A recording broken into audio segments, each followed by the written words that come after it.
Taiwan is an island nation located approximately 160 kilometers off the coast of mainland China, with a current population of around 24 million people. It ranks 21st among the world's largest economies. However, despite being a prosperous and democratic country, it is not recognized by the People's Republic of China, which views Taiwan's elected government as a separatist entity. Recently, tensions between the two nations have escalated significantly. To understand the roots of this tension, we need to examine the intertwined history of China and Taiwan. The earliest traces of settlement in Taiwan date back to around 6,000 years ago, roughly 4000 BCE. This period, known as the Seda culture by archaeologists, lacks clear information about specific settlements. It is believed that a significant portion of the current population in Taiwan descends from this indigenous population. Regarding the formation of this culture, it is thought that Taiwan's indigenous population resulted from a mixture of migrating groups from the south and those reaching the island from the Austronesian region. The Austronesian region stretches from Madagascar off the coast of Africa to Easter Island in the Pacific Ocean. Historians believe that the expansion in the Australian region gained significant momentum after the period when Taiwan opened up for settlement. The first Chinese occupation of Taiwan occurred in the 7th century, as indicated by records from the Black Dynasty dating back to this period. The geographical explorations that began in the 15th century and gained momentum in the following centuries created crucial turning points in Taiwan's history. Western navigators such as the British, Portuguese, Spanish, Dutch, and French showed interest in the island, aiming to establish colonies. The Portuguese, who named the island Ilha Formosa, meaning beautiful island, were the ones who would own it. In the 1620s, the Dutch East India Company initiated attempts to establish a military base in the region to control its colonies in Asia. Their initial target was the Penghu Islands, just a few kilometers away from Taiwan. However, they were repelled by the Chinese, and subsequently, the Dutch invaded the southern part of Taiwan, establishing a colonial state. Nevertheless, the Dutch were not the only ones who recognized the strategic importance of Taiwan for Asian colonial empires. In 1626, the Spanish landed in the north of the island, staying for a brief period before withdrawing to their bases in the Philippines. The Dutch continued to govern their most important fortress, Fort Zeelandia, until 1662. They implemented a tax system, opened schools, and engaged in missionary activities. However, by 1660, conditions started changing for the Dutch. Ming Dynasty supporters led by the pirate Koxinga engaged in warfare against the Dutch in Taiwan.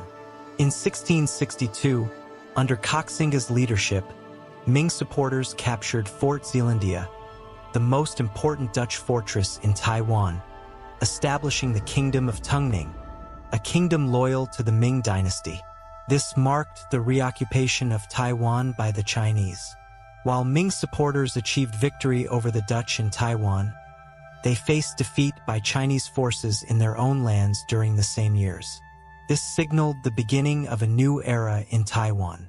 Ming supporters who fled from China settled in Taiwan, contributing to the increase in the Chinese population on the island. Furthermore, by the 1680s, Taiwan had become a refuge for sympathizers of Zhang Chenggong, Koxinga, indicating that the Kingdom of Tungning was grappling with persistent power struggles. Koxinga's grandson had no choice but to surrender to the Qing dynasty, relinquishing his territories to them. Subsequently, he was annexed by Chinese sources, and the Chinese, defeating other Chinese, reinvaded the island. However, the fourth emperor of the dynasty showed little interest in Taiwan. On the contrary, his advisors were aware of the island's significance for the region, and the emperor decided not to withdraw from Taiwan. However, he restricted the migration to Taiwan. During this period, the Chinese population on the island experienced a certain decline, but with the lifting of restrictions, migration revived. By the 1800s, the number of Chinese residents in Taiwan had exceeded 2 million. During the Qing dynasty, despite attempts by the British, French, Portuguese, and Spanish, the island remained unconquered.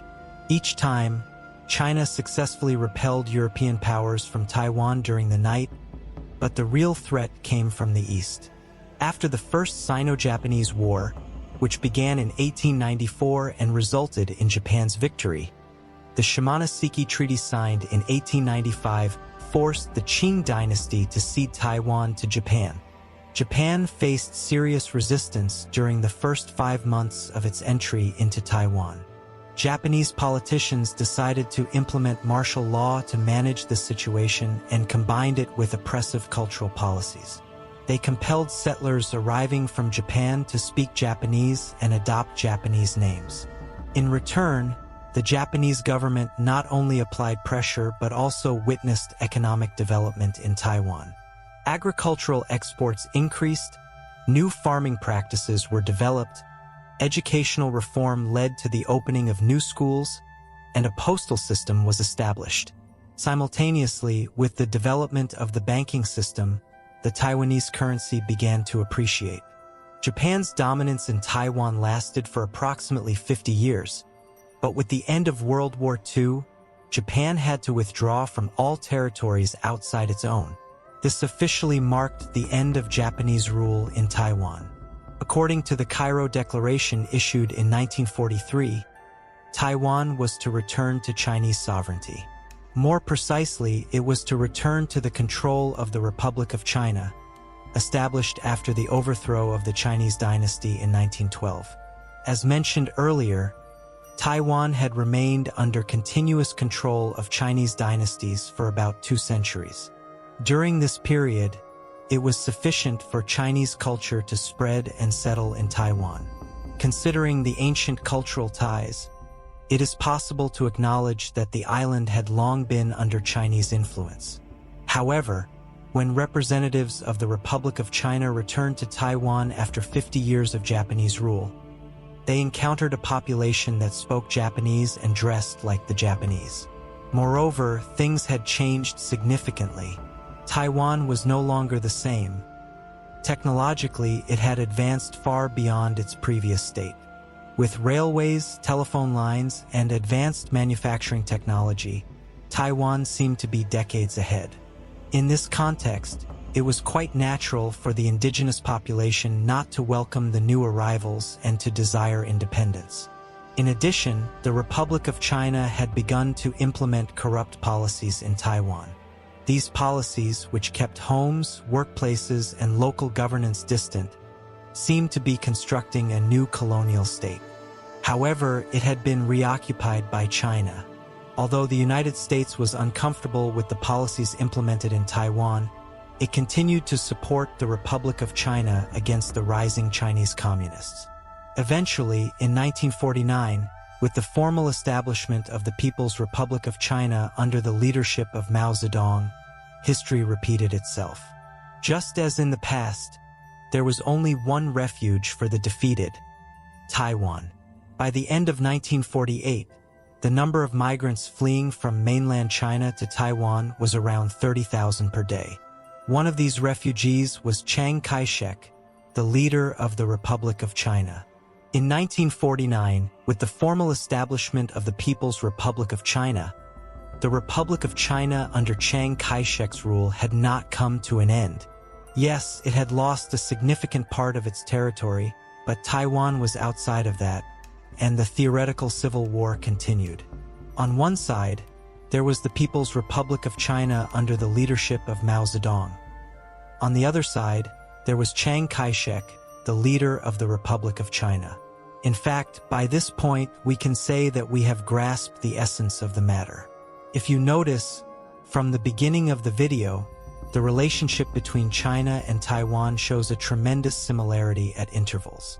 Especially when we look at the recent 2 years of Taiwanese history, we see that similar events have occurred periodically. Let's remember once again. First, we talked about those defeated in the Three Kingdoms Wars seeking refuge in Taiwan. Then, we mentioned those loyal to the Ming dynasty seeking refuge in Taiwan to escape Chinese rule. Finally, we saw that over time it was the Chinese who fled, and Taiwan became their destination. Let's recall what happened next. For example, the Qing dynasty perceived the presence of others as a threat in Taiwan and invaded the island. In fact, today the issue is not much different. The People's Republic of China sees Taiwan as a breakaway region and does not recognize the Republic of China as a country. Considering that almost every leader who came to power in the People's Republic of China had the reunification with Taiwan as one of their first promises, it shows why this issue is so sensitive for China. Currently, only 15 countries recognize Taiwan, and the United States is not among them. Although, on paper, it seems that Taiwan and the US are not allies, the US is the largest arms supplier to Taiwan and has strong economic ties with the island. In any wartime scenario, it appears that the US will actively participate in the defense of Taiwan. With this examination of the historical roots of tension between Taiwan and China, we have come to the end of our video.